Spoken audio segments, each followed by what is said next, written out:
Assalamualaikum warahmatullahi wabarakatuh. Jumpa kembali lagi dengan saya Udin dalam channel Kim UD. Asiknya belajar kimia. Materi hari ini adalah pengertian dan teori laju reaksi.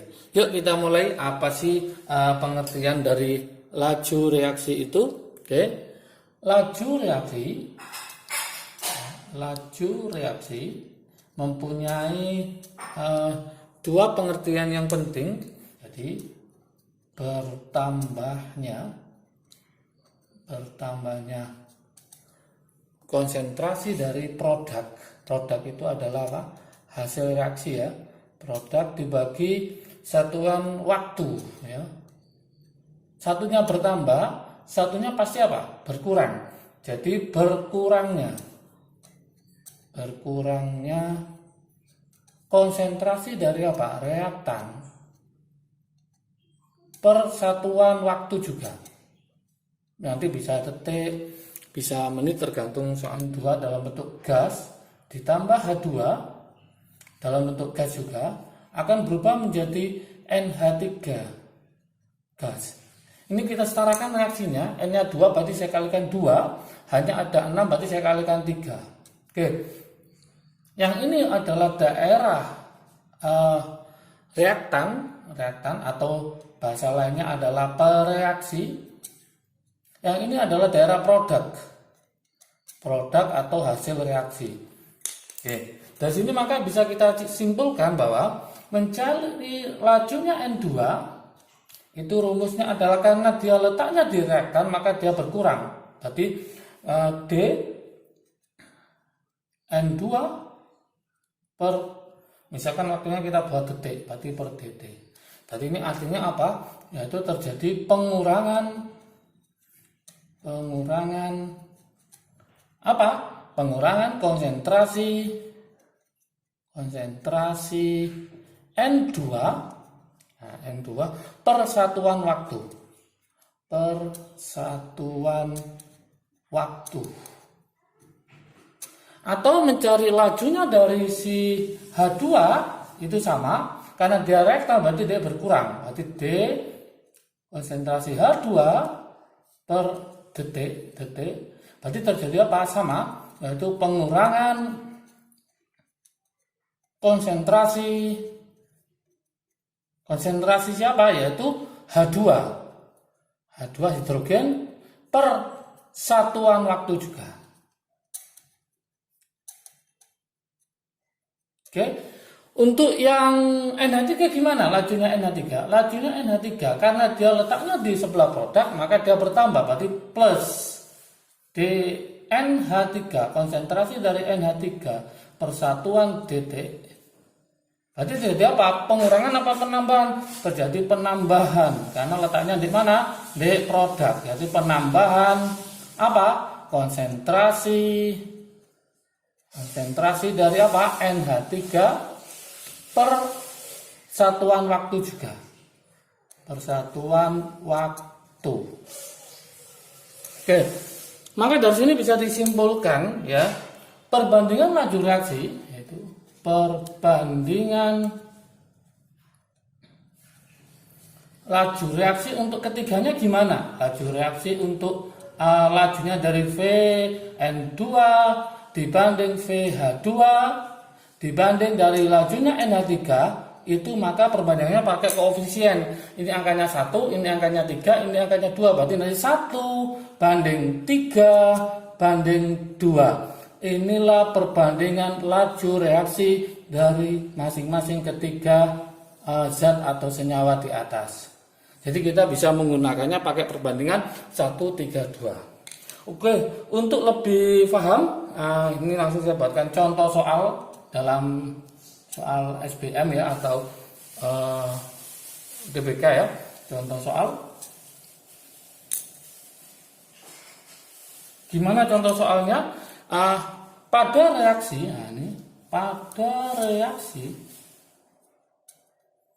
4NH3, saya punya 4NH3, satuannya gas, ditambah 5O2 gas, oke, menghasilkan 4NO gas juga ditambah 6H2O gas.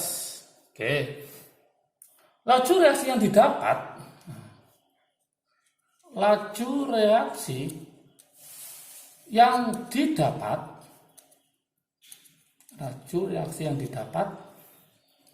dari pengukuran konsentrasi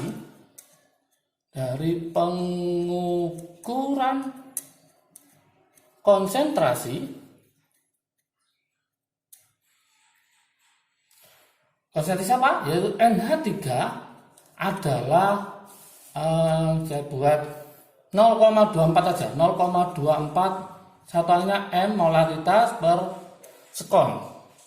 Berapakah, pertanyaannya, berapakah laju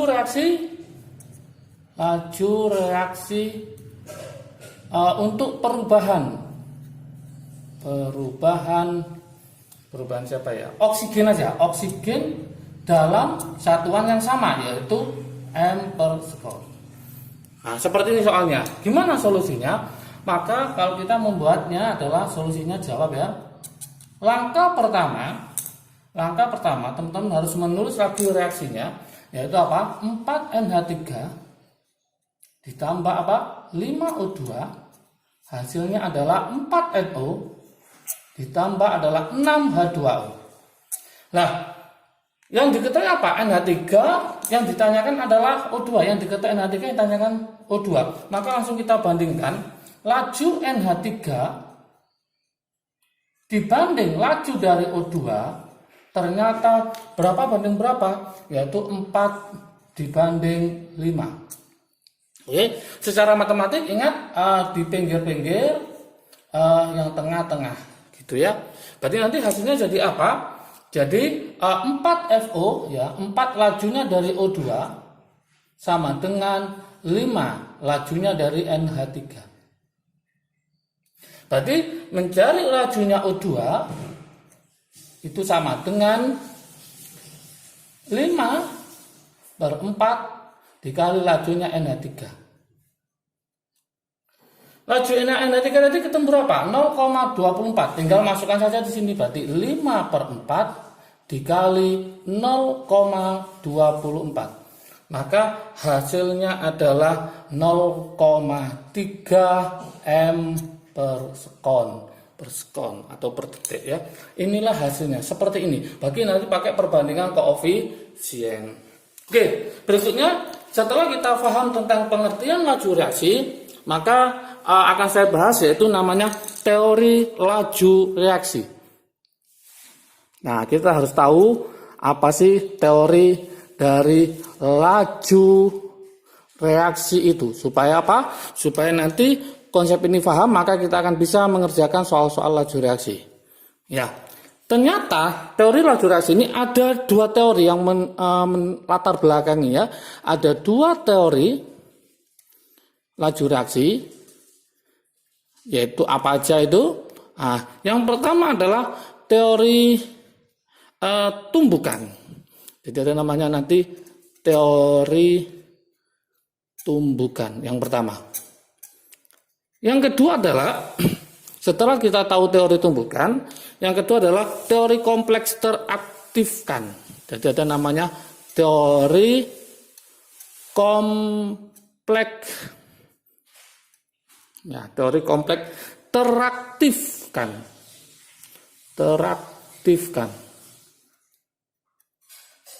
Nah, gimana penjelasan teori tumbukan? Nah, ini saya jelaskan. Teori tumbukan, apa sih isi dari teori tumbukan itu? Teori tumbukan mengatakan bahwa reaksi akan berlangsung. Nah, reaksi akan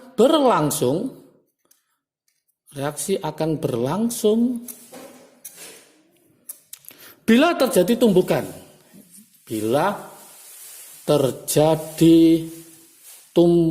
Jadi reaksi akan berlangsung bila terjadi tumbukan. Tumbukan apa? Ya jelas, tumbukan antar partikel. Itu yang pertama. Yang kedua, makin banyak terjadi tumbukan, makin banyak terjadi tumbukan, reaksi akan berlangsung semakin cepat. Reaksi akan berlangsung semakin cepat. Jadi kalau semakin banyak tumbukan, maka reaksi akan berlangsung semakin cepat. Berikutnya, tidak semua tumbukan, nah ini harus paham ini, tidak semua tumbukan, ya, tidak semua tumbukan menghasilkan reaksi.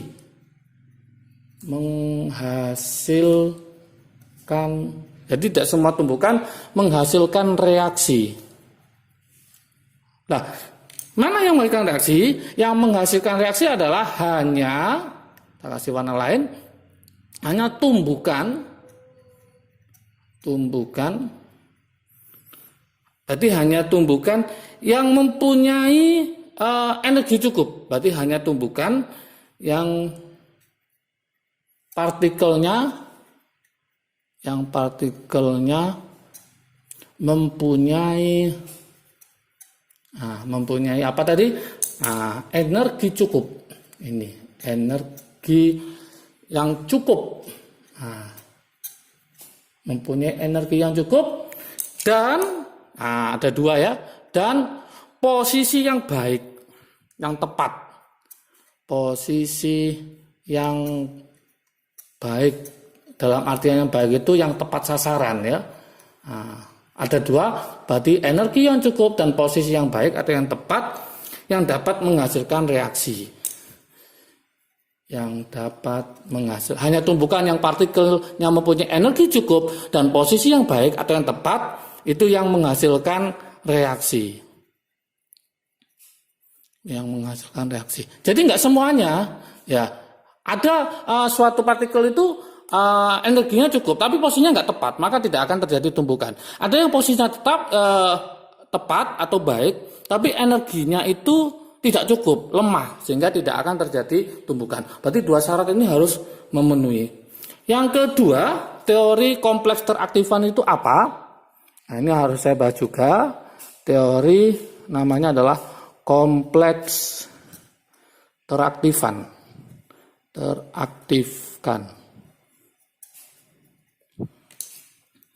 Teori kompleks teraktifan. Itu maksudnya apa? Yaitu energi aktivasi, ya, terjadi namanya energi aktivasi yang dilambangkan dengan EA. EA adalah energi hasil tumbukan. Energi hasil tumbukan minimal, ya, minimal. Yang harus dipunyai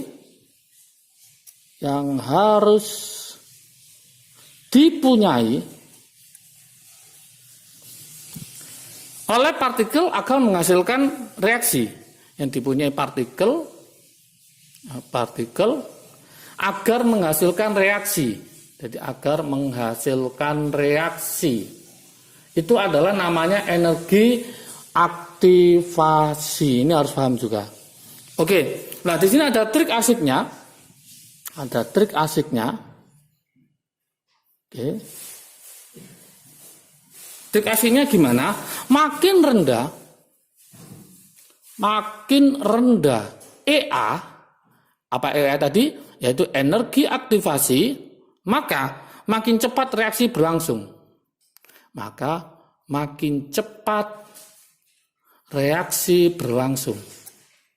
Jadi nanti kesimpulannya, reaksi itu akan semakin cepat jika harga energi aktivasinya itu semakin kecil atau semakin nilainya paling kecil lah. Jadi nggak terlalu besar. Itu semakin cepat. Oke. Misalkan ada reaksi, masih ingatkah teman-teman di termokimia ada namanya reaksi endoterm.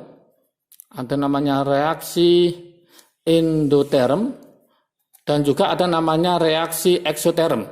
Reaksi endoterm dan reaksi eksoterm. Kalau saya gambarkan grafiknya, ya, di sini.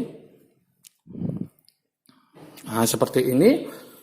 Ini kita mulai dari reaktan menuju ke produk. Nah, seperti ini. Ini kita mulai dari reaktan, yang ini produk. Nah, segini ini namanya adalah EA. Energi minimum, energi hasil tumpukan minimal yang harus dipunyai partikel agar menghasilkan reaksi. Nah, segini adalah namanya delta H yang kemarin itu. Delta H berarti produk dikurangi reaktan, deltanya adalah positif. Ingat, endoterm adalah menyerap energi. Untuk yang reaksi eksoterm, nah, saya buatkan di sini. Reaksi eksoterm. Gimana grafiknya tentang EA? Nah, seperti ini. Kita mulai dari sini, berarti ini. Nah, ke atas gini ya. Langsung kita ke produk. Berarti reaktannya di atas, produknya di bawah. Inilah yang disebut namanya EA. Oke, yang ini sama, namanya delta H. Karena dia produknya di bawah, maka deltanya adalah negatif. Prinsip termokimia. Dari sini bisa disimpulkan, kira-kira EA-nya lebih kecil yang mana? Endoterm apa eksoterm? Ternyata lebih kecil dari eksoterm. Maka trik asiknya, di sini akan ada ya, trik asiknya. Nah, apa trik asiknya? Berarti reaksi eksoterm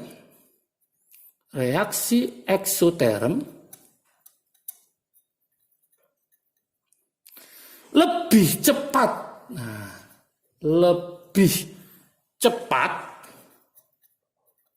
dibanding apa? Dibanding reaksi endoterm. Kok tahu dari mana? Dari harga EA-nya.